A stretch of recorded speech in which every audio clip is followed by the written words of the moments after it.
Good afternoon, this is Carl Ward with Document Builders. In this video we are going to discuss how to publish a template or a template set, and also how to lock that template set and set an expiration date, and create what's called a hotdocs auto install file, which is one of the simplest ways to move files from one person to another person. So to begin with, we're going to publish this entire library here. This is a library of probably a couple hundred templates, and they're all financial related. Why don't you just click on the library, come over to the publishing wizard. Okay, that's this little icon here with the papers that are flying through the air. We click on that. Next, we come down to publish as a template set in a single auto install file. We want to include the templates used in inserts. If you are sending it to a person that or users that have older versions of hotdocs, you may want to backdate the templates. That, on the other hand, you may lose some functionality if you do that. Make sure that you publish it into a folder where you can find it. I'm going to publish this directly to my desktop, a folder that we called Oceanfront. You don't need to worry about publishing to the web. That would be for a server application. I'll click Next. All right, in this case, we're going to lock the component file so that people won't be able to edit the file that we send them. And we're also going to set an expiration date for the component files. You could also password protect them. That might be a little bit overkill, but let's click Next. So first we'll set the expiration date. Let's say that we want it to be a year from today. And then put in a warning period. Usually 15 days is enough.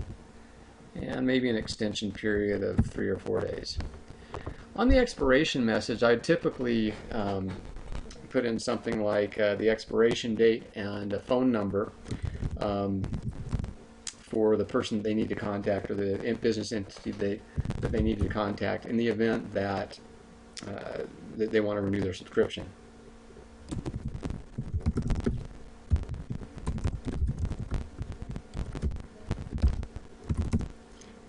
Also, one other thing that I would do, instead of putting in the expiration message how many days it was going to expire, remember that this message will actually pop up every day within those 15-day period.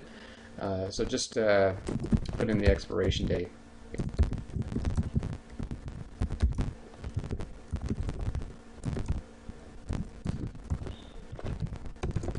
Okay, so after I've done that,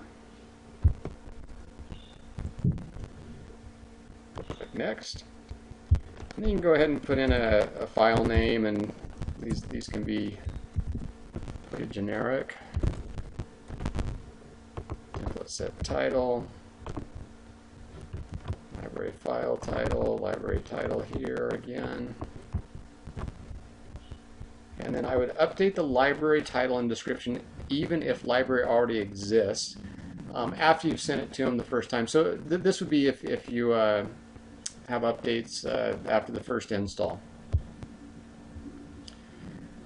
Here's an additional feature. If you have like a company logo and you'd like to have that show up on their computer, or if you have a product logo, you can take any JPEG and turn it into a .ico file. If you go to YouTube, you'll see how to do that. I won't do that right now. And if there's any additional files that are attached to these templates, I'd add those here as well. I'll just click Finish. What it's doing now is publishing to that file that's out on my desktop.